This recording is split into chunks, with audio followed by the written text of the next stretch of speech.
ही पूजे जाते हैं पूर्वज।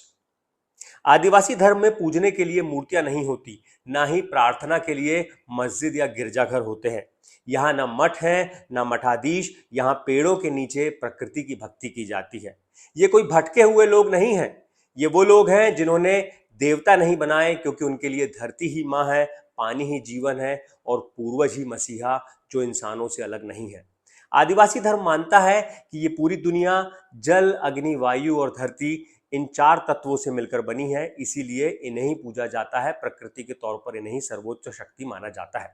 आदिवासी धर्म बताता है कि इस दुनिया में हर एक जीव एक अलग शक्ति है, इसलिए पशु पक्षी, जीव जंतु, पेड़ पौधों की यहाँ पर पूजा की जाती है। उनको आदिवासी धर्म में शक्ति माना गया है और सभी शक्तियों को मिलाकर सर्वोच्च शक्ति के रूप में प्रकृति की पूजा की जाती है, जिसे किसी इलाके में फड़ापेन कहा जाता है तो किसी दूसरे इलाके में सरना के रूप में पूजा जाता है। आदिवासी धर्म इस दुनिया को सच मानता है, या यूं कहिए कि सिर्फ इस दुनिया को ही सच मानता है। जिंदगी सिर्फ इस दुनिया में है, या सिर्फ इस ये या यूं कहिए कि इसी दुनिया में ही जिंदगी है। ना स्वर्ग है, ना जन्नत, ना नरक है, ना दोजख। इसलिए आदिवासी धर्म में इस दुनिया के उस पार किसी और दुनिया की कोई कल्पना नहीं की गई है। आदिवासी धर्म ना आत्मा पर यकीन करता है, ना परमात्मा पर। यहाँ पुनर्जन्म का भी कोई वजूद नहीं। यहाँ पेड़ पौधों, खेत खलिहानों, सूरज और चांद की पूजा की जाती है।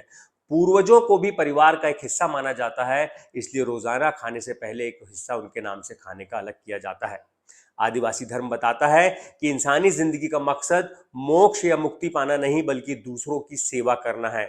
यहाँ किसी स्वर्ग की कल्पना नहीं, बल्कि दूसरों की भलाई करके इसी दुनिया को स्वर्ग बनाने की कल्पना की गई है। ये नजरिया है आदिवासी धर्म का।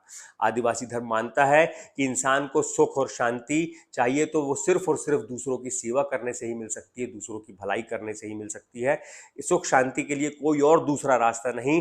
इसलिए आदिवासी धर्म में सेवा मार्ग पर बहुत जोर दिया गया है। आदिवासी धर्म में जय जय सेवा का जो है जय जयकार किया गया है। आदिवासी धर्म मानता है कि प्रकृति ही भगवान है और प्रकृति ने किसी इंसान को बनाने में जब कोई भेदभाव नहीं किया, तो इस धर्म में ना तो वर्ण व्यवस्था है, ना जात पात का भेद है, ना ही ऊंच नीच की किसी तरह की कोई व्यवस्था है।